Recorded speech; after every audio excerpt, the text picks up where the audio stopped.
mentally and spiritually as we once again listen to the Word of God as we call on Preacher Mac.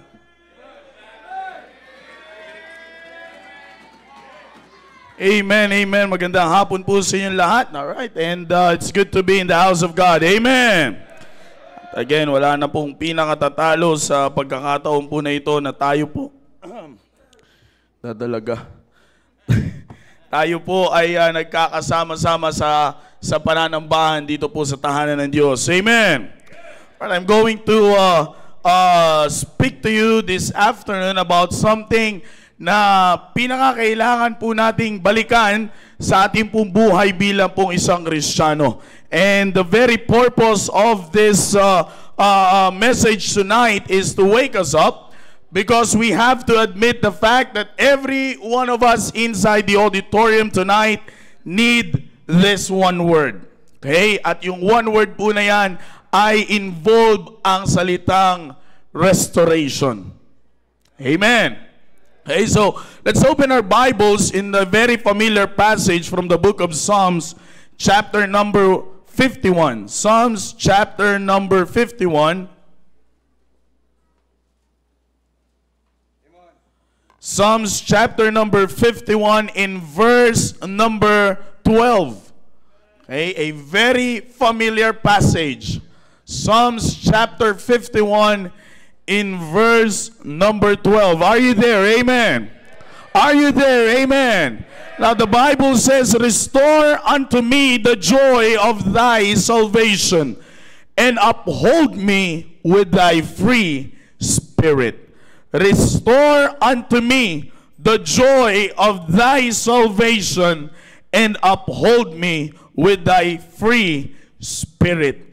This afternoon I would like to talk to you on the subject, when the joy of our salvation is restored.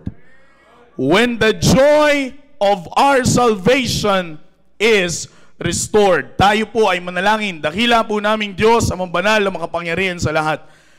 Oh God, thou knowest my condition right now. Alam niyo po, Panginoon, kung ano po nilalaman ng aking pong puso, nilalaman po ng aking pong isipan ngayon pong oras po na ito. I just want to be a help to your people, oh God. Thank you for allowing me to be here once again. So Holy Spirit, please flow through me. I can't do this without you, oh God. Make me a blessing to all the listeners, and use me, oh God, mightily to spread your word this evening. Wala po kayong hangarin, Panginoon, kundi lumago at matuto at lumago sa inyo pong salita ngayong pong hapon po na ito. Kaya naman, Panginoon, ang plano ng Diablo, sawayin niyo po siya. Huwag niyo po siyang pahintulutan, O Diyos, na manalo, Panginoon, sa gabi po na ito. At kami po, Panginoon, ay lalabas ng punong-puno po ng inyong salita. Whatever praise and glory that we will receive, O God, this afternoon, kami po ay nangangako na ito po ay ibabalik po namin sa inyo, sapagkat kayo lamang po ang karapat-dapat na tumanggap po nito. Please forgive us from all of our sins and make us all worthy to receive your word. In Jesus' name we pray. Amen. Amen. Please be seated.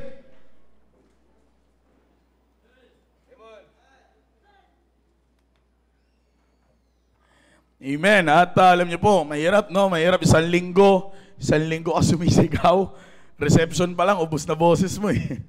Pero masaya po, mga kapatid, sa lahat po ng nananalangin po para po sa balikatan na nangyari for a week, mga kapatid, as far as na nandoon po kami for a week is concerned. Sa lahat ng mga nag-sponsor, ako po ay nagsasabi po sa inyo personally na your labor is not in vain in the Lord. No, sa lahat na nag-sponsor, mga kapatid, maraming salamat po. Alam ko, hindi pa tapos ang balikatan, pero as far as I see it, mga kapatid, no, yung pag inoobserbahan niyo po sila, madali at nahihirapan sila. You just have to explain it to them, na sabi ko nga doon sa mga kinakapos ko ng hininga. Kinakapos ko ng hininga at napapagod, napipiling mas pinipili na nila mag-quit. Pag nakakausap ko sila, sabi ko, normal yan. Normal na hingalin ka, normal na masugatan ka, normal na masaktan ka sa ginagawa mo ngayon, kasi lahat ng ginagawa mo ngayon bago.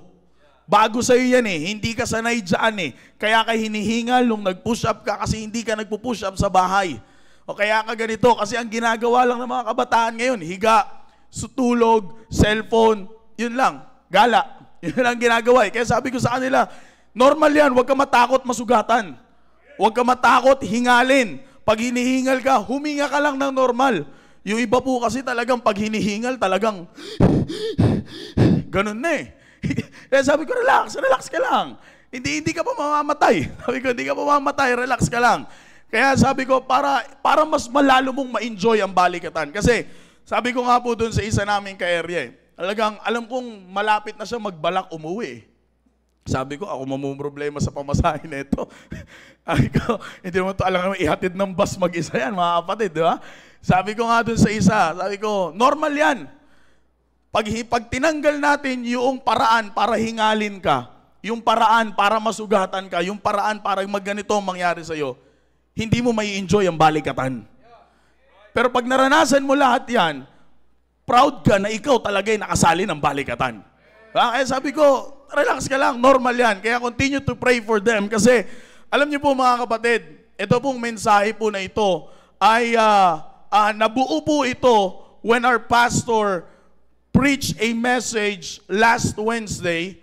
Hindi po kasi tayo pwede magsabay ng live ng Wednesday kasi pag nagsabay tayo ng live, sigurado ubos ang audience dito. Lahat naka-tune in sa Ramos.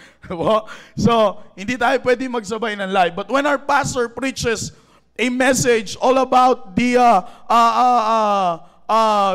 attributes of God, no? Kasi yun po yung series ng lesson ng ating pong mahal na pastor patungkol po sa attributes ng Diyos sapagkat yun po yung ating theme. It's all about military and theology.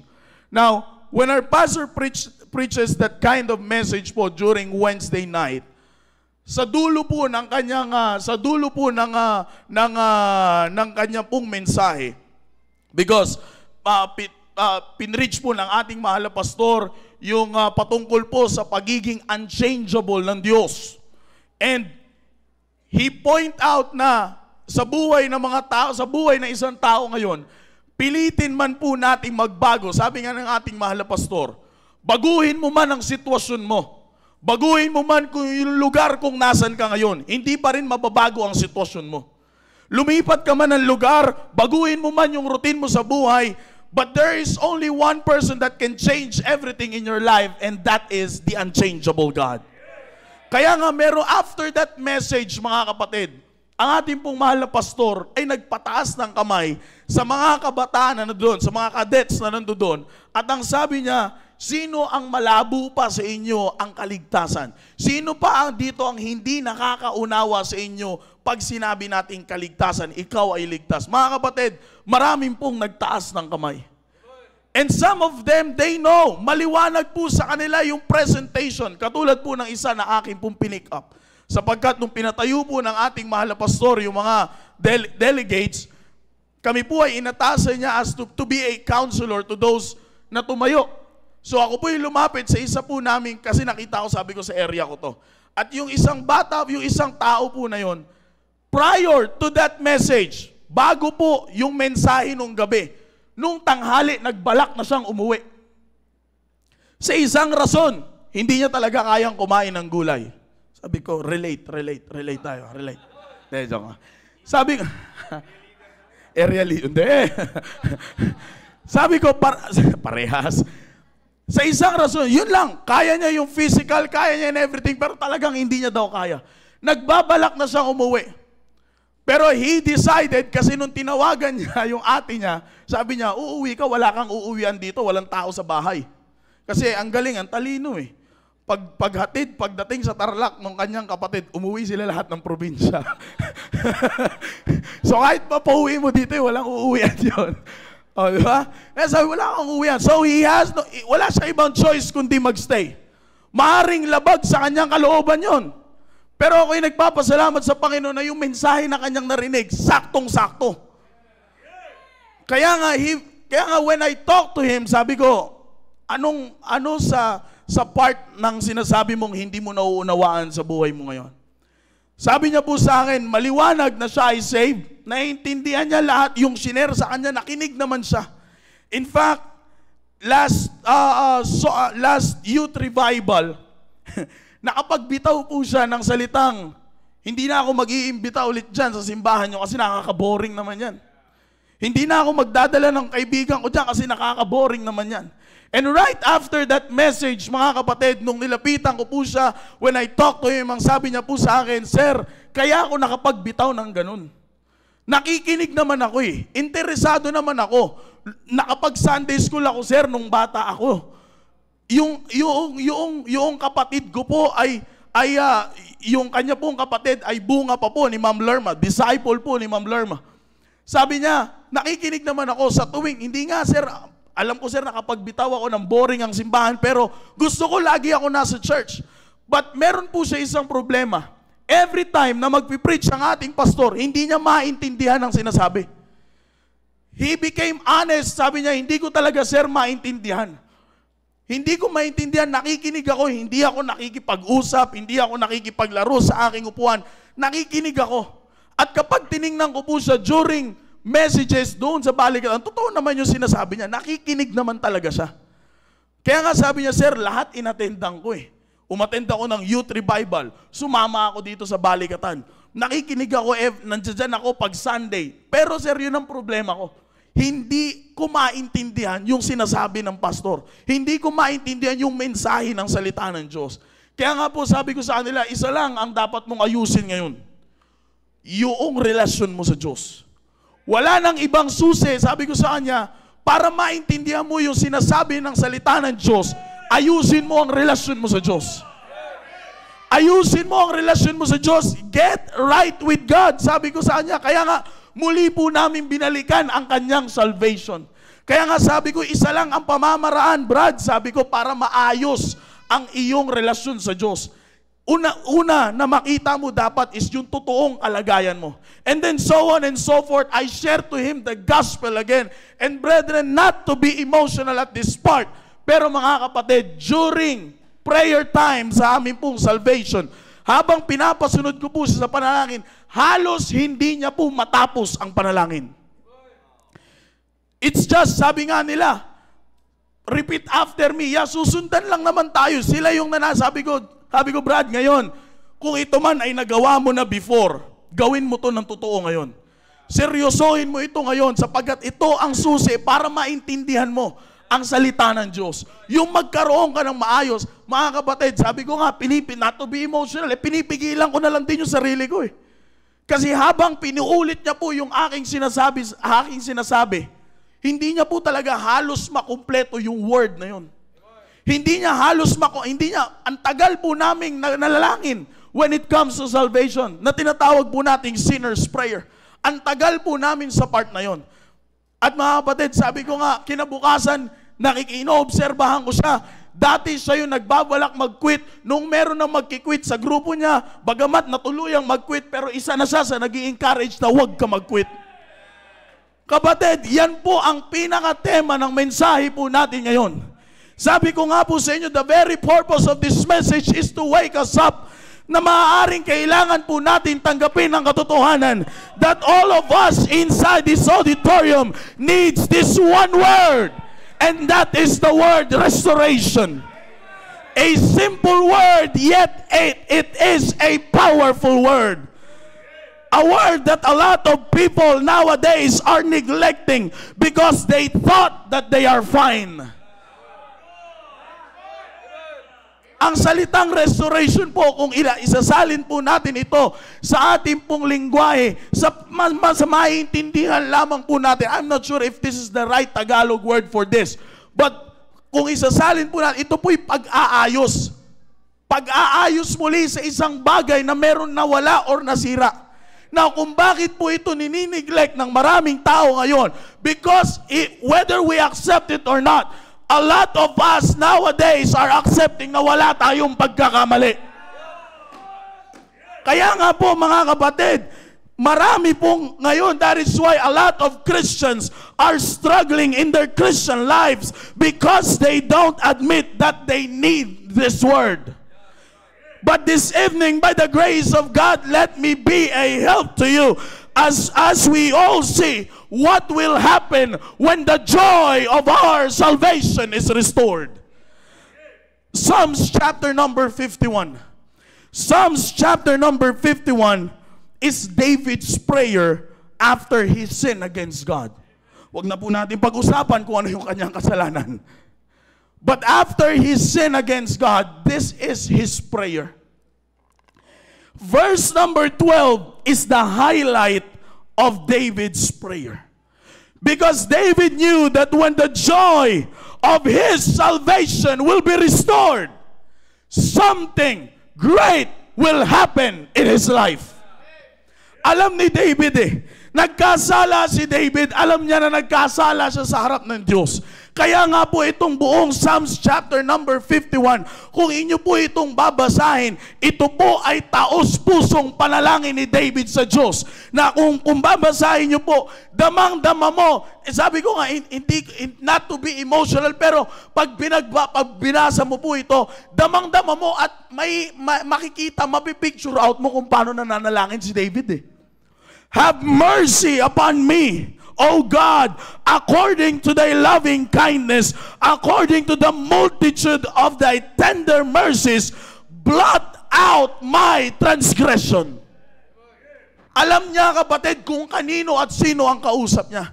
Kaya nga pagdating sa verse number 12, alam niya na ito na lang, ito yung pinakasusi para muling manumbalik ang kanyang pag-aapoy sa paglilingkod sa Panginoon.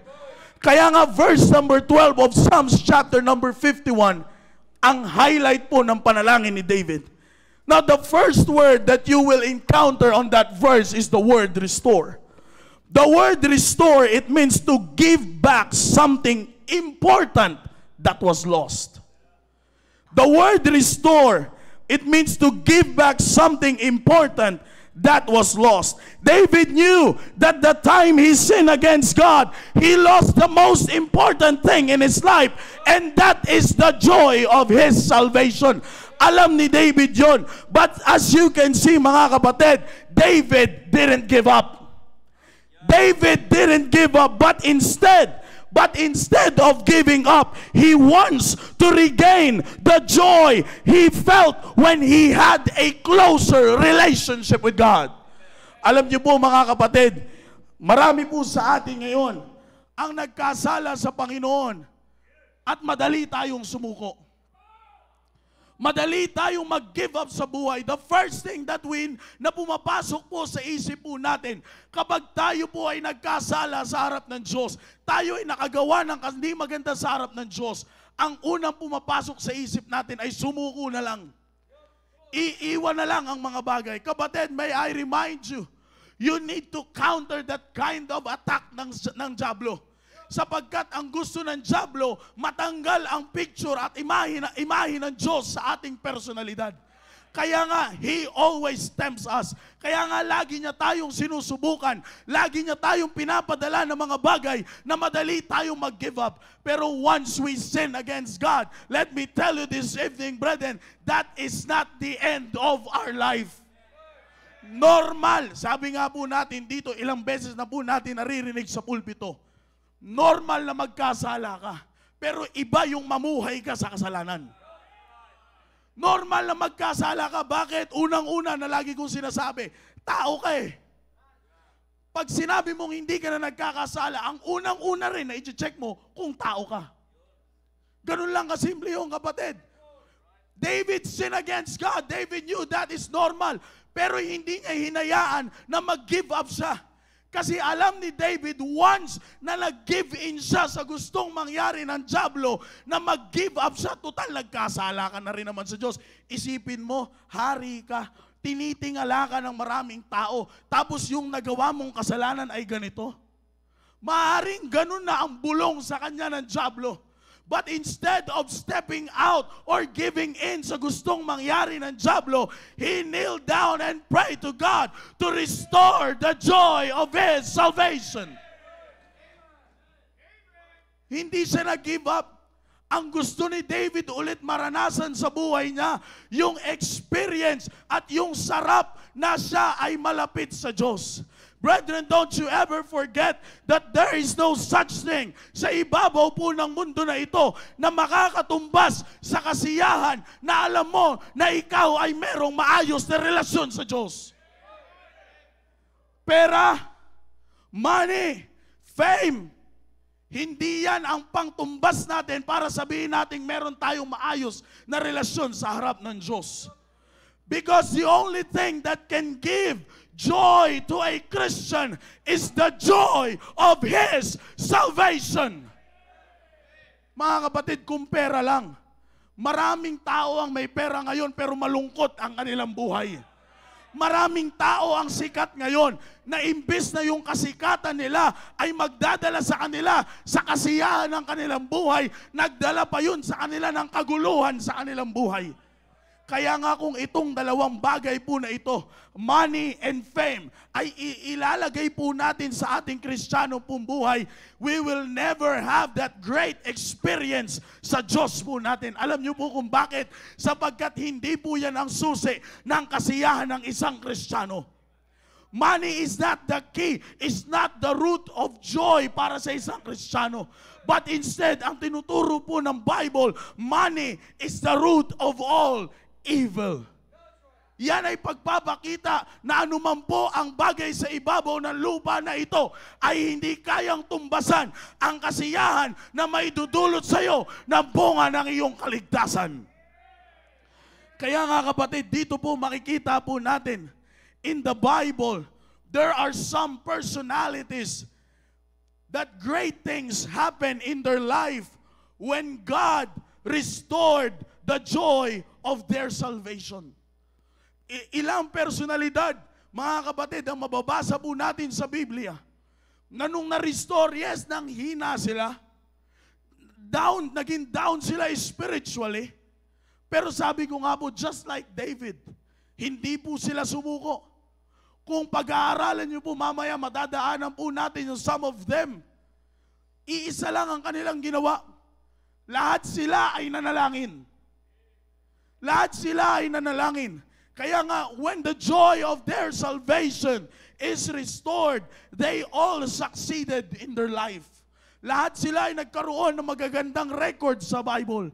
Oh kapatid, may I remind you tonight that whatever it is that you have right now, we all know na lahat ng yan ay nagsimula sa ating kaligtasan. Hindi po ako ang nagsasabi niyan. Kayo ang nagsasabi niyan. Every time you step here, sinasabi mo, unang-una sa lahat, bago mo pasalamatan ng iba, ano ang una mong pinapasalamatan? Yung iyong kaligtasan. Because maliwanag sa iyo, sabi mo, wala ka sa harapan nito ngayon na nagtitestify kung hindi dahil sa iyong salvation. Kaya nga kapatid, the life that you are enjoying right now, the blessings that you are enjoying right now, whether you accept it or not, kung walang involvement ang Panginoon dyan, hindi mo yan matatamasa. You will never experience those things had it not been for your salvation. The life that you are enjoying, alam mo yan, ikaw makakapag-testify niyan. Bago ka nakakilala sa Diyos, may pera ka naman. Establish naman ang trabaho mo. Sabihin natin, sikat ka, kilala ka sa mundo na ito. Pero alam mo, there is something na naglalak sa iyo para magbigay sa iyo ng kasiyahan. But when you accepted the Lord Jesus Christ as your Lord and personal Savior, alam mo ngayon yan, ikaw ang makakapag-testify na iba ang kasiyahan mo ngayon kaysa sa kasiyahan mo noon. Bakit po? Sapagkat ang susi ng lahat ng ating nararanasan po ngayon ay ang ating pong kaligtasan. That is why don't allow Satan to kill the joy of your salvation. Kung pinapahina ka ng dyablo ngayon, nais kong sabihin sa iyo kapatid, hindi mo kailangan lumipat ng pananampalataya. Kung pinapahina ka ng dyablo ngayon, hindi mo kailangan magpalit ng doktrina. Kung pinapahina ka ng dyablo ngayon, hindi mo kailangan magmukmok sa loob ng bahay ninyo. Kung pinapahina ka ng dyablo ngayon, ang kailangan mo is to kneel down and to pray just like David to restore the joy of my salvation. Mali po ang ating pong perception kapag tayo ay nanghihina. Medically speaking, nandiyan po si Doc Eugene, na stranded si Nurse Conrad. Medically speaking, kapatid, pag nanghina ka, the more na nakahiga ka, lalo ka pang magkakasakit. Di po ba? Minsan sinasabi natin ang kailangan lang sa pag ikaw ay nagkasakit ay pahinga. Totoo naman po yun. Pero hindi yung maghabong kang tulog. Hindi yung magdamag kang nakahiga. You need to get up and shake your body as much as possible. Kailangan mong gumalaw-galaw. At hindi lang po yun, meron kang gamot na kailangan mong i-take. So sa madalit sabi, kapag ikaw ay nanghihina, hindi yung paghiga ng mahaba ang susi. Kailangan mong tanggapin ang prescription ng doktor sa'yo. Kailangan mong igalaw-galaw ang katawan mo. It means you have to do something kapag nanghihina ka. Tingnan niyo po, physical, spiritual, parehas lang. Alam niyo po kung bakit? Sapagkat yung physical ay dapat nakabase sa ating spiritual. Kaya nga po sa ating spiritual na kalagayan, kapag tayo po ay nanghina, kapatid, gumalaw-galaw ka. Kapatid, you have to do something. Kailangan mong may gawin ka. Yes, you sin against God. Nagkaroon ka ng isang pagkakataon sa buhay mo na hindi mo nabigyan ng kasiyahan ng Diyos. Pero hindi pa tapos ang buhay mo. Hindi pa tapos ang buhay mo. Kaya kung pinapahina ka ng dyablo para ikaw ay hindi makapag-involve sa gawain ng Panginoon, kapatid, galaw-galaw! Galaw-galaw! Ang pinakamabisang galaw ay yung maglakad ka papunta sa harap na ito. Lumuhod ka, kausapin mo ang Diyos to restore the joy of your salvation. Kaya nga alam ni David sabi ni David, I have seen yung kayang gawin ng Diyos sa akin. I already faced Goliath. Ano ang kanyang ginawa? Umasa siya sa Diyos. Kung titingnan ang height difference, the strength difference, malayong-malayo si David. Pero sa panahon, kapatid, ng ganong estado ng kanyang buhay, hindi siya napanghinaan. Bakit? Dahil sa Diyos na meron siya. Kaya sabi ni David, kaya ngayong mahina ako. Ngayong mahina ako, have mercy on me, O Lord. Restore unto me the joy of my salvation. And uphold me with thy free spirit. Kaya nga mga kapatid, sabi ko nga po sa inyo, kung pinapahina tayo ng dyablo, hindi natin kailangan lumipat-lipat ng pananampalataya.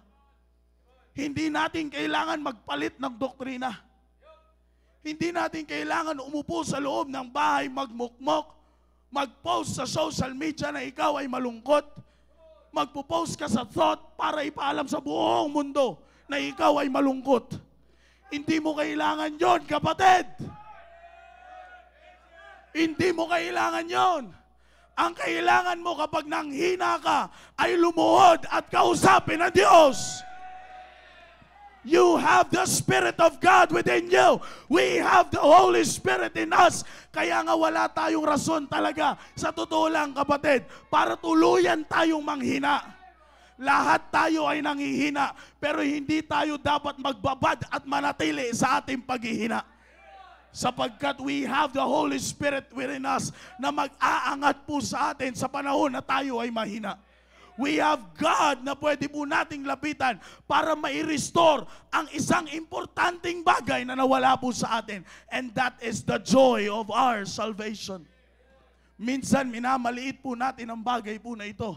Pero alam niyo po ba mga kapatid, there is something that can happen in your life when the joy of your salvation is restored. What will happen? Number one, it brings us alive for God. It brings us alive for God. Pag sinabi po nating alive, not yet defeated.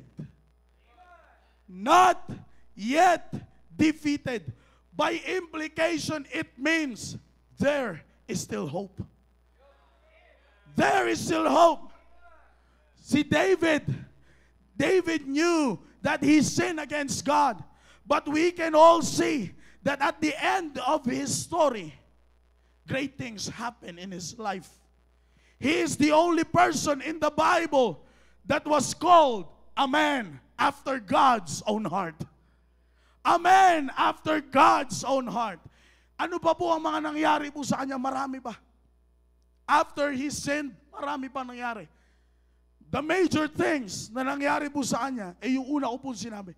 He was called a man after God's own heart. Ano po yung isa? He encouraged his son to build a house for God.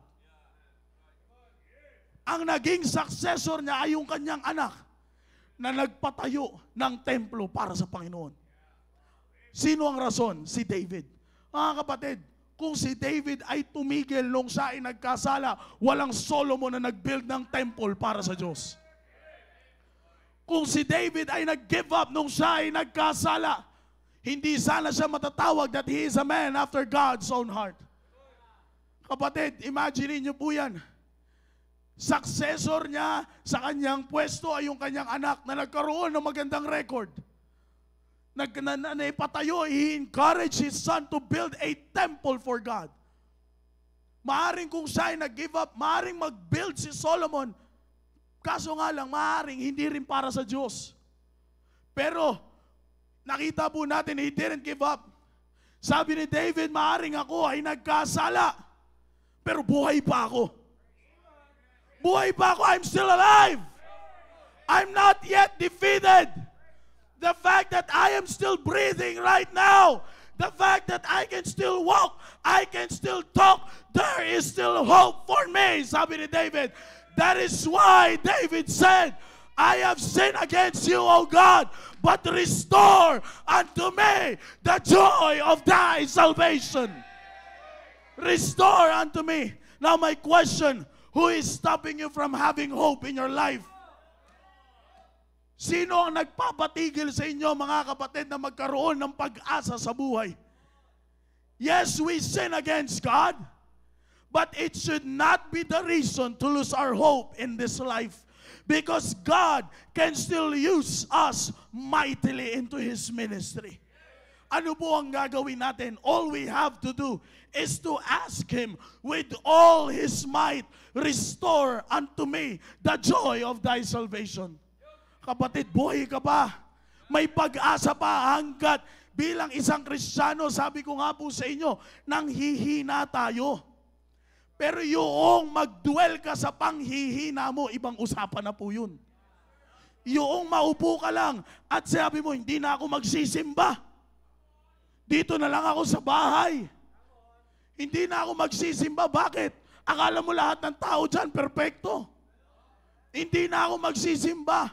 Mga kapatid, maaaring dumating ka sa ganyang punto ng panghihina mo sa buhay mo. Pero tandaan mo, buhay ka pa. Humihinga ka pa. Pinapalakad ka pa ng Diyos. Ginigising ka pa ng Diyos. The fact that you are experiencing those kind of things, that is the time for you to kneel down and to ask God to restore unto you the joy of your salvation. Kapatid, I'm telling you, lahat tayo dumarating sa panghihina. Kahit sino ka pa, manghihina ka. Kahit kaninong anak ka pa, manghihina ka. Hindi mo pwedeng daanin sa reputasyon mo ang panghihina mo bilang isang Kristiyano. Kaya nga pinakita na po sa atin ni David. Pinakamataas na ng uri ng tao ito eh. Hari na to, mga kapatid. Kung titingnan mo, nasa kanya ang lahat. He has the power to control everything. Pero the things na meron siya sa ibabaw ng mundo na ito, yun ang nagdala sa kanya sa panghihina. Kaya nga ipinakita sa atin ni David, hindi yan ang susi. Oo, hari ako. Nasa akin ang kapangyarihan. Nasa akin ang lahat. Pwede ko pag sinabi kong ganito, ganito ang mangyayari. Pag sinabi kong ganyan, ganyan ang mangyayari. I can do everything. Pero ako si David ay nanghina din. Pero bilang isang nanghina na malapit sa Diyos, pinakita po sa atin ni David, sabi ni David, teka lang, nanghina ako ah. Bumaba ako, yes, napunta ako sa pinakamababang estado ng uri ng Kristiyano. Ano yun? Yung ako ay nagkasala sa harap ng Diyos. Pero sabi ni David, ginising ako ng Panginoon kinabukasan. Pinapalakad ako ng Panginoon sa araw-araw. Kaya kong magsalita. Ibig sabihin, kaya kong makipag-usap sa Diyos. Kaya nga what David did, he kneeled down and said, "Restore unto me the thing that was lost in me." Ano po yun? The joy of his salvation. Kaya nga ano po ang nangyari? Yung pag-restore ng Diyos ay muli po siyang nabuhayan. Muli po siyang nabuhayan sa paglilingkod sa Panginoon. It brings us alive for God. Alam niyo po, isa po sa mga the danger of sinning against God. Lalo na kapag matagal ka ng Kristiyano, minsan hindi mo na nakikita na malayo ka na pala sa Diyos. Yeah, buhay ka. Nakakapag-usap ka. Sir Dom, kung matutulungan mo yung bisita natin. Buhay ka, nakakapag-usap ka sa ibang tao. Kung titingnan ka ng tao, buhay ka. Buhay ka. Ayos ka. Pero alam mong patay ka. Patay ka sa harap ng Diyos. That is the danger of sinning against God. Akala mo yung okay ka lang. Sabi ko nga sa inyo, maaring si David nung nagkasala, parang wala lang sa kanya. Gumising siya ng umaga. Okay. I did what I want. Nagawa ko ang gusto kong gawin. Yung huwag na natin tuloy. Nagawa ko ang gusto kong gawin. Hari ako eh. Okay ako. Pero alam ni David, buhay siya sa harap ng tao. Buhay siya sa harap ng kanyang pinamumunuan. Pero alam niyang patay siya sa harap ng Diyos. Kaya nga, kapatid, when the joy of our salvation is restored, it brings us alive, not just in front of the people around us, but it brings us alive for God.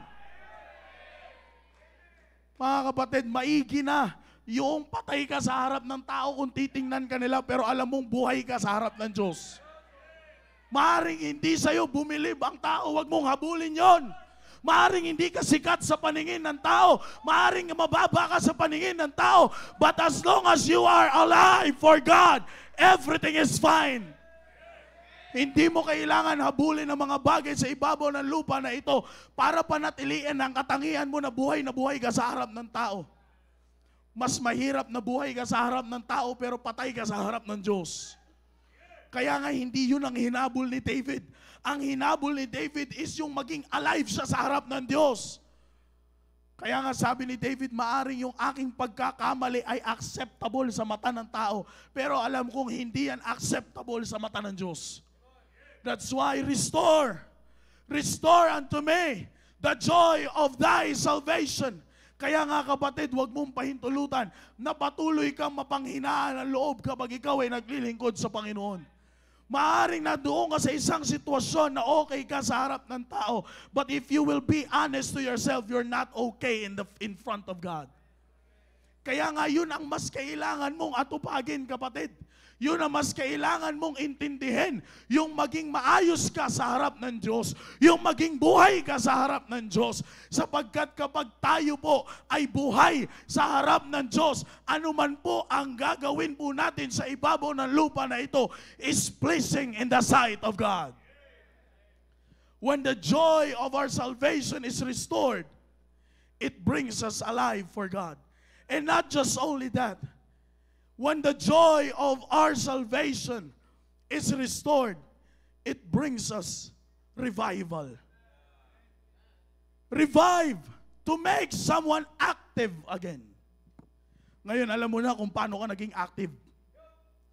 Maaring lumabas ka noon. Maaring nawala ka sa simbahan noon. Pero kapatid, nais kong sabihin sa'yo, ang nagpabalik sa'yo dito sa simbahan na ito, para hindi mo ma-miss yung blessing na ibinalik ka ng Diyos. Hindi yung tapik.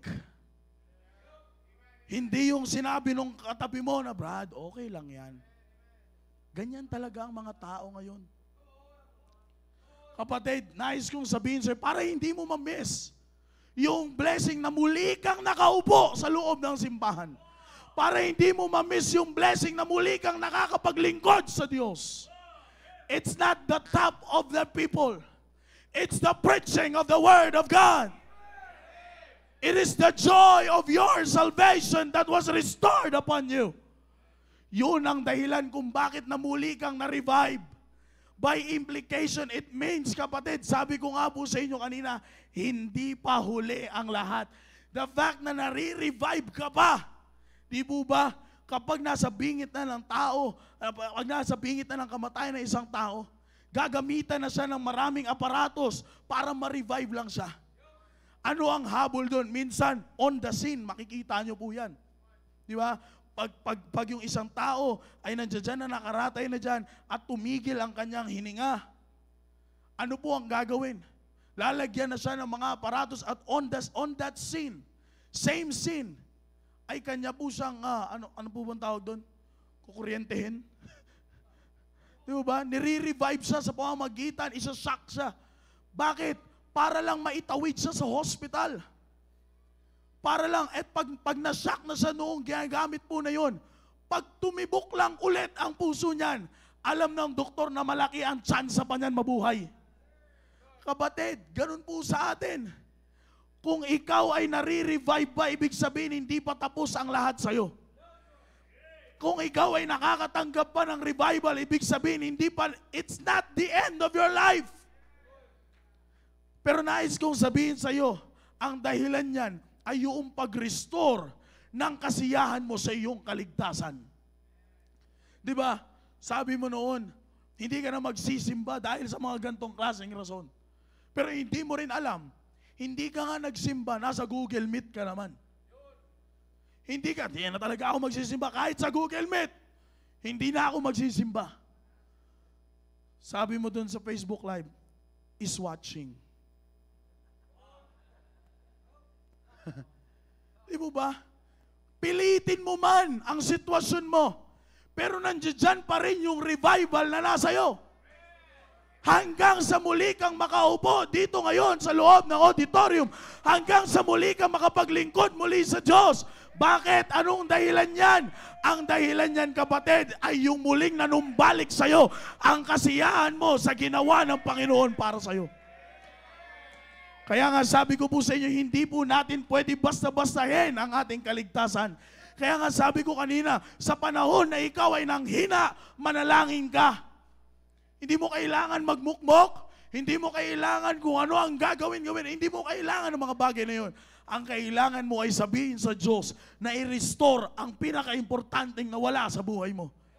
And that is the joy of your salvation.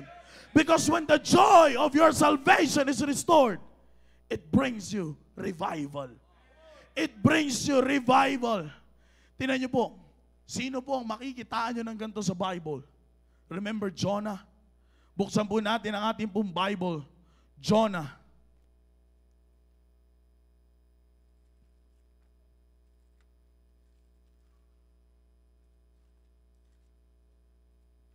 Jonah chapter number 2 in verse number 9. Alam naman po natin ang nangyari kay Jonah. Pinapunta siya sa lugar ng Nineveh, pero pumunta siya sa lugar ng Tarsis. Sa lugar na kung saan siya lang ang may alam. Di ba? Pinapunta siya ng Diyos with a specific purpose. Pumunta ka dito, ihayag mo ang aking salita. But he disobeyed God. Sa madalit sabi, he sinned against God. Pero ang sabi po, Jonah chapter 2 is Jonah's prayer. In verse number 9, but I will sacrifice unto thee with the voice of thanksgiving. I will pay that I have vowed. Salvation is of the Lord. Despite Jonah's sin against God, pero po mga kapatid, his interest on the things of God ay hindi po nawala. Kaya nga revival eh. Kaya kahit anong gawin mo kapatid, hindi po mawawala ang panlasa po natin sa gawain ng Panginoon. As long as you have the joy of your salvation in you. Kaya nawawala po ang panlasa natin sa gawain ng Panginoon kasi pinapatay po natin ang ating interest sa gawain ng Panginoon. Di po ba? Para manatili ang panlasa mo sa isang pagkain, kumain ka ng isang pagkain na magre-remind sa'yo nung pagkain na yun. Halimbawa sa manok. para hindi mawala ang panlasa mo sa manok, anumang luto ng manok, kakainin mo yun. Bakit? Para manatili yung yung interest mo sa lasa ng manok. Kapatid, di po ba dapat ganun din ang gawin po natin sa ating Kristiyano pong buhay? Para manatili po yung interest natin sa gawain ng Panginoon, huwag mong patayin yung isang bagay na magbibigay sa iyo ng interest sa gawain ng Panginoon. And that is the joy of your salvation. That is the joy of your salvation. Kaya nga po, sabi po dito ni Jonah, yes, he sinned against God. Lumayo siya sa panawagan ng Panginoon. But Jonah prayed to God to use him again. And God answered his prayer. God answered his prayer. Kaya nga po mga kapatid, panatiliin po natin ang ating kasiyahan sa ating kaligtasan sapagkat ito po ang magiging susi para yung ating pong pagiging interesado sa mga bagay na para sa Panginoon ay manatili. Mas masayang maglingkod, kapatid, sa Panginoon kung alam mo sa araw-araw ay alam mong meron kang interest na sa mga bagay na ginagawa mo para sa Kanya. Mas masarap mag-usher kung alam mong hindi ka lang hanggang usher. Mas masarap mag-secure ng tao sa simbahan kung alam mong hindi ka lang hanggang security. Mas masarap umawit sa choir kapag kung alam mo na hindi ka lang hanggang choir. Hindi yung pagtapos ng choir, karnal ka na ulit. Hindi yung pagkatapos mo gawin yung mga bagay na para sa Panginoon, ay babalik ka na ulit sa dati mong ginagawa. Hindi po yun, kapatid, ang susi. Ang susi is yung panatiliin mo ang interest mo. Kaya nga, paano po mangyayari yun? Lagi kang manalangin sa Diyos to restore the joy of your salvation. Bakit po? It will bring you revival. Kapatid, wala pong masama kung araw-araw kang marirevive sa ginagawa mo para sa Panginoon. Huwag kayong maniwala na sobra ka na. Lalampas ka na sa langit niyan. Kaysa okay na, lumampas ka sa langit kaysa mabaon ka sa impyerno. Sigurado, pag lumampas ka, langit pa rin yun. Eh pag impyerno ka, pababa ka ng pababa. Impyerno pa rin. Kasama mo na, kapatid, kung tayo papapili, walang pipili sa atin ng ganon. Kaya nga kung tayo ay papapiliin bilang isang anak ng Diyos, dapat piliin natin yung isang bagay na hindi papatay sa interest natin sa gawain ng Panginoon. Alin po yun? Yung kasiyahan mo sa iyong kaligtasan. Kaya nga po, when the joy of our salvation is restored, it brings us revival. Lastly, it brings us, the first one, it brings us alive for God. It means there's still hope. It brings us revival. It means it's not the end. And then lastly, when the joy of our salvation is restored, it brings us on fire for God. It brings us on fire for God. Kung mapapansin niyo po, ayon sa ating sariling pangunawa, mukhang pare-parehas lang yung tatlong words na binanggit ko. Pero lahat po yun ay may kakaibang implikasyon sa ating pong buhay. Maaaring kung titingnan mo yan sa dictionary, halos pare-parehas lang yan. Hindi na po yun ang usapin. Ang usapin na po dito is yung yung magagawa nung salita po na yun. Ganyan po tayo minsan bilang isang tao, alam natin yung ibig sabihin ng salita. Pero binabaliwala po natin yung ibig sabihin ng salita. Bakit po? Kasi hindi natin alam kung ano yung kayang gawin nung salita na yun sa atin. Kaya nga po dito, when the joy of our salvation is restored, it brings us on fire for God. Tingnan niyo po, John chapter number 18. John chapter number 18.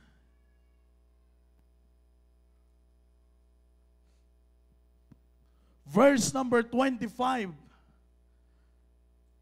Kilala niyo po kung sino to? This is the story of Peter. His denial. Sabi po ng Bible, verse number 25 of John chapter 18, and Simon Peter stood and warmed himself. They said therefore unto him, art thou also one of his disciples? Naalala niyo po yung warning ng Panginoon sa kanya? Sabi ni Peter, Kahit saan ka pumunta, Panginoon, sasamahan kita. Kahit saan ka pumunta, Panginoon, nandiyan lang ako. Sabi sa kanya ng Panginoon, Peter, mag-ingat ka. Before the cock crew, i-deny mo ko. Bago tumilaok ang manok, Pedro, i-deny mo, Panginoon. Sabi nga ng ating mahal pa, si Pedro hindi mangyayari yan. Pero ito na po in verse number 25, nung meron nang nakakita sa kanya, sabi sa kanya, di ba isa ka sa mga disipulo ng Panginoon?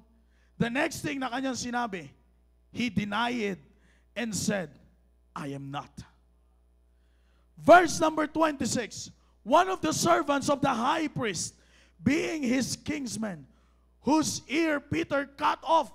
Abay, pambira, kung meron mang hindi makakalimutan tong tao na to, si Pedro. Sabi, kilalang kilala ko to eh. Markado to sa akin eh. Sabi niya, say it, did not I see thee in the garden with him? Hindi kita makakalimutan. Kita mo to? Tapyas oh. Ikaw yun. Di ba kasama ka ng Panginoon doon sa garden? Kasama ka ng Panginoon nung inaresto siya. Verse number 27, Peter then denied again. And immediately the cock crew. Eksaktong nangyari sa sinabi ng Panginoon. Maaaring sabihin ni Peter, Panginoon, hindi mangyayari yan sa akin. Sa panahon po na ito, mababa na si Peter. Kaya nga kung itutuloy nyo pa yan, nung nagkatinginan na sila ng Panginoon, ano ang nangyari kay Peter? Hindi na nakapagsalita. Yung kilalang Pedrong matapang sa lahat ng kwento, umiyak. Yung Pedrong nagmatigas, na sabi niyang hindi mangyayari sa akin yan, Panginoon. Hindi mangyayari ang panghihina na yan, Panginoon. Disipulo mo ako eh. Kasama mo ako. Lagi akong may naririnig sa'yo. Yung Pedrong matapang, kahit sa kwento ng bata sa isang araw ay si Pedro. Lahat ng kilala. Siya ang kilala sa lahat ng kwento. Nang hina, umiyak, at nagkasala sa harap ng Diyos. Pero kapatid, when the joy of Peter's salvation is restored, it brings him on fire for God. Proof, Acts chapter number 2. Acts chapter number 2. In verse number 15 or in verse number 14, sabi po ng Bible, Acts chapter number, simulan na lang po natin, Acts chapter number 1. Verse number 15. In those days, after ng buong kwento ni Pedro, after his denial, in Acts chapter number 1, in verse number 15, merong isang taong tumayo. Who stood up in the midst of the disciples. Sino po yun? Peter. In those days, Peter stood up in the midst of the disciples and said, the number of the names together were about 120. Now let's go to Acts chapter number 2. Acts chapter number 2. Acts chapter number 2 in verse number 14. But Peter, standing up with the 11, lifted up his voice and said unto them, ye men of Judea, and all ye that dwell at Jerusalem, be this known unto you, and hearken to my words. Peter now is preaching. Peter now is preaching. Kaya nga kung itutuloy po natin yan, siya po ay nag-preach at the day of Pentecost. And in verse number 38, then Peter said unto them, repent and be baptized, every one of you, in the name of Jesus Christ, for the remissions of sins, and ye shall receive the gift of the Holy Ghost. And in verse number 41, then they that gladly received his word were baptized, and the same day there were added unto them about what? 3,000 souls. Sino yung nag-preach? Si Peter. Bakit nangyari po ito after ng kanyang tagpo? After his denial? One thing, one reason. Because the joy of his salvation is restored. Maghanap ka ng ibang susi, kapatid, wala na. Makikita mo si Peter after his denial, wala na siyang ibang ginawa kundi manalangin, at mas lalo niya pang in-examine ang kanyang sarili. Kaya nga doon sa panahon na nangyari na yon, ano po ang nangyari? 3,000 souls got saved during his preaching. Bakit po? Because when the joy of our salvation is restored, it brings us on fire for God. Yan ang magpapagana po sa atin, kapatid. Yan ang magpapaapoy sa atin sa gawain ng Panginoon. The joy of our salvation. The joy of our salvation. Kaya nga, despite what happened to Peter, the day that he denied the Lord Jesus Christ, look what happened. When the joy of his salvation is restored, 3,000 souls got saved and baptized. And not just only that, hindi lang po nagtapos sa 3,000. Ano po yung kasunod na passage? The Lord added to the church daily such as should be saved. The Lord added to the church daily. Kapatid, ganyan ang mangyayari kapag tayo po ay nagpatuloy sa ating kasiyahan, sa ating kaligtasan. You will be on fire for God. Because you know that whatever it is na experience mo sa Diyos ay pwede mong maibahagi sa iba. Di mo ba? Yung time na muli kang nakabalik sa Panginoon, di ba mas ganado ka na ngayong mag-soul winning? Mas ganado ka nang mag-testify. Bakit? Alam mo kung ano yung ginawa, mas lalo mong nalaman kung ano yung ginawa ng Panginoon sa'yo. Kaya nga, kapatid, kung may iniisip ka pang ibang rason, bakit ka nag-iinit sa gawain ng Diyos, kalimutan mo na yan. Ano man yung rason na iniisip mo na ito yung nagpapasigla sa'yo, kalimutan mo na yan, dahil ang nag-iisang dahilan ng pag-init mo sa gawain ng Panginoon ay yung kasiyahan ng iyong kaligtasan. Yun ang kasiyahan ng iyong kaligtasan.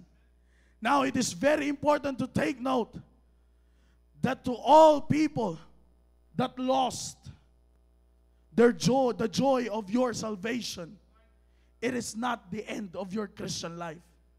Nais ko pong sabihin, kung meron man po dito, na ngayon ay nanghihina ka, you don't need to raise your hand. Okay na yan, ikaw at ang Diyos na hindi namin kailangan malaman yan. Yan ang tatandaan mo, kapatid. Mga kapatid, pag nanghina ka, hindi kailangan ng buong mundo malaman. It is between you and God. Tama. Hindi mo kailangan i-post sa Facebook. Kinukumpleto mo yung social media eh. Facebook, Instagram, X. Diba? Lahat na ng social media. O, iba naman yung X, iba naman pumasok sa isip nyo. Yung Twitter ba dati? Diba? Hindi mo kailangan lahat ipakalandakan. Minsan yung thought, dapat one word lang, yung sa'yo, sentence. Talagang pinangalandakan mo doon na malungkot ka eh. Hindi mo kailangan. Ngayon mga kapatid, balik tayo dito. Kung meron man po dito, sa loob ng auditorium, may I beg you tonight to open your heart and open your mind. And I want to let you know, kung nanghihina ka ngayon, it's not the end of your Christian life. All you have to do is to ask God to restore the joy of your salvation. Now, to those people that still have the joy of your salvation. Praise God for you. Praise God for you. But this prayer of David is not only for those people who experience bad things in their Christian life. Bakit po? This can also be your prayer. Kahit, kapatid, hindi ko kailangan yan, sir. Hindi pa naman ako nagkakasali. Hindi mo na kailangan antayin yun. Kailangan mo pa bang manilip para manalangin ng ganito? Hindi mo na kailangan magkasala pa para sabihin ang panalangin na kagaya ni David. This prayer can also be your prayer so that you will never get sidetracked by the devil. Sabi ko nga po kanina sa inyo, walang masama kung araw-araw kang mananalangin ng revival. Bakit? Dahil paglabas, mamaya nga after the service paglabas natin sa pinto dyan nakaabang na yung diablo sa atin. Remember, he is seeking whom he may devour. He is walking, he is searching for you. Hindi ka niya inaabangan, hinahanap ka niya. Pero kung may ganito kang klaseng panalangin, kapatid, I know that this is a big help for you. Yung araw-araw kang manalangin, paggising mo sa umaga, oh God, restore unto me the joy of thy salvation. Lalabas ka dyan sa bahay mo ng naangiti. Mamaya lang, maaring dito, mananalangin ka, restore unto me the joy of my salvation. Sinisigurado ko sa iyo, lahat ng hindi mo kinakamayan, kakamayan mo. Lahat ng hindi mo kinakausap, kakausapin mo. And you will experience once again the fire that is in you before. All you have to do is just to pray. Kaya nga sabi ko po sa inyo, para sa mga nananatili ang kasiyahan ng kanyang kaligtasan, huwag mo sabihin, angat ka na sa iba. Hindi po yun ang basihan. Mas maigi kung alam mong hindi nawawala ang kasiyahan ng iyong kaligtasan sa iyo, mas lalo't higit ka pang lumuhod at manalangin na para sabihin mo sa Panginoon, Panginoon, huwag mong pahintulutan that the joy of my salvation will be lost. Every day, restore, restore, restore. Kung maintindihan niyo po ang concept ng tulog, that is for the restoration of your strength. Kaya ka natutulog ng maaga, hindi ng umaga. Okay? Kaya ka natutulog ng maaga, hindi ng umaga. Ha? Kaya ka natutulog kasi sa araw-araw na galaw mo, may nawawalang lakas sa'yo. Kaya ka nagpapahinga. Kaya ka kumakain. Kaya ka umiinom ng tubig kasi may nauubos sa'yo. Kapatid, ilipat mo yan sa iyong kristyanong buhay. Kaya ka nananalangin to restore the joy of your salvation sapagkat sa araw-araw merong mangyayari sa'yo na hindi mo mapaglalabanan. May mangyayari sa'yo, may mai-encounter ka na uubos ng iyong spiritual na kalakasan. Pero lagi mong tandaan, that's not the end for you. Hindi po yan ang end ng buhay mo. Ang kailangan mo, sabi ko nga kanina, hindi mo kailangan gumawa ng ibang mga bagay, lumipat ng pananampalataya. Hindi na kailangan lumabas sa bibig mo na, Daddy, kasi akong Baptist. Hindi na kailangan lumabas sa bibig mo yon. Hindi mo na kailangan sabihin na, Daddy, ganyan din paniniwala ko Daddy, ganyan din. Wala, hindi kailangan lumabas sa bibig mo ang salitang dati. Ang kailangan lumabas sa bibig mo ay salitang restore. Restore! Yan ang kailangan lumabas sa iyong bibig. Bakit? Sapagkat sa tuwing lalabas yan, sa iyong bibig, every time you talk to God, it will bring you alive for God. It will bring you a revival and it will bring you on fire for God. Now when the joy of our salvation is restored, kapatid, ito po ang kayang gawin po sa atin. Wala pong malakas sa atin. Wala pong malakas sa atin. I hope that everybody will agree with me tonight. Walang malakas sa atin. we all need to kneel down and beg God for His guidance. Walang malakas sa atin. Sabi ko nga, kahit kaninong anak ka pa, kahit anong sitwasyon mo na sa buhay, anong narating mo na sa buhay. Profession-wise, marami po sa atin dito ang may narating na sa kanilang buhay. Pero hindi po yun ang susi para sabihin mong you're okay. Para sabihin mong you're fine. No, wala yan sa reputasyon mo, wala yan sa sitwasyon mo sa buhay. Wala pong malakas sa atin dito. Lahat po tayo ay kailangan lumuhod at makipag-usap sa Panginoon. Kaya nga, sabi ko nga sa inyo kanina, as I end this message, kung maaaring ngayon ay nanghihina ka, hindi pa huli ang lahat. Kung ngayon nanghihina ka, kneel down, pray with your family, individually you pray to restore the joy of your salvation. Para sa mga hindi nawala, huwag mong isiping malakas ka. Manalangin ka mas lalo't higit kang manalangin sa araw-araw na i-restore palalo ng Panginoon ang kasiyahan mo sa iyong kaligtasan. Because when the joy of our salvation is restored, just like David, great things can happen in our life. Tumayo po tayong lahat. Dakilan Diyos ang banal na makapangyarihan sa lahat. Salamat po sa mensahe na amin po natanggap. Salamat po, Panginoon, na muli niyo po kami binigyan linaw, Panginoon, at muli po namin ma-check ang aming pong kalagayan sa inyo pong harapan. Maaaring may mga bagay po kaming iniisip, Panginoon, na siya nagtutulak po sa amin para sabihin kami malakas na. Pero salamat sa mensahe po na ito, na muli niyo pong pinakita po sa amin that we are all subject to change, O God.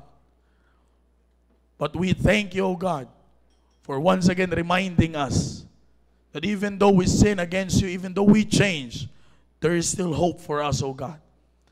At ang pag-asa po na yun ay amin pong makakamtan sa pamamagitan po ng pagluhod po namin sa inyong harapan at sa pagsabi po namin, restore unto me the joy of thy salvation. Nawa, Panginoon, patuloy po kaming manariwa sa aming pong kaligtasan upang mas lalo po kami magkaroon ng totoong kasiyahan sa aming paglilingkod po sa inyo. Salamat po, Diyos, kayo po ang patuloy po na kumausap sa mga anak niyo po na tiklop tuhod na nananalangin po sa inyo. Ito po aming dalangin sa pangalan ni Jesus. Amen. Well, the Holy Spirit is speaking to your hearts with message. Let's make business with God.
Dakilang Diyos, makapangyarihan sa lahat, maraming salamat po, Panginoon, sa pagkakataon po na muli bigay niyo po sa amin ang mensahe na aming kailangan O Diyos, na mapatuloy niyo pong ipaalala po sa amin that it's not the length of our of years ng pagiging Kristiyano po namin na magsasabi kung gaano po kami kaayos, Panginoon, kundi it's our relationship with you always, O God. Na Panginoon, sa mensahe po na ito, patuloy po na masiya sa tayong mga sarili that of the truth ng kalagayan po namin, Panginoon, if we already need the restoration, O God, there's no specific time, there's no specific day or date, O God, na kailangan na kailangan po namin abangan, antayin, Panginoon, para masabi namin kailangan namin ng restoration. Because daily, the truth, Lord, is that daily we need it, O God. Daily we need it because this world is always there to destroy our relationship with you, O God. Nawa, Panginoon, ay patuloy niyo pong ipaalala sa amin ang mensahe po na ito para patuloy po kami lumago, Panginoon, sa pagkakilala sa inyo, sa relasyon po namin sa inyo, O Diyos, at higit sa lahat, sa patuloy po namin pagpapagamit sa inyo, Panginoon. Once again, continue to use this message na patuloy po kaming lumago spiritually sa bawat adults and even sa mga young people, Panginoon. All the glory belongs to you only, O God. In Jesus' name we pray. Amen. I believe we can shout aloud amen for that preaching. Amen. Amen. Amen. All right. Tawagin po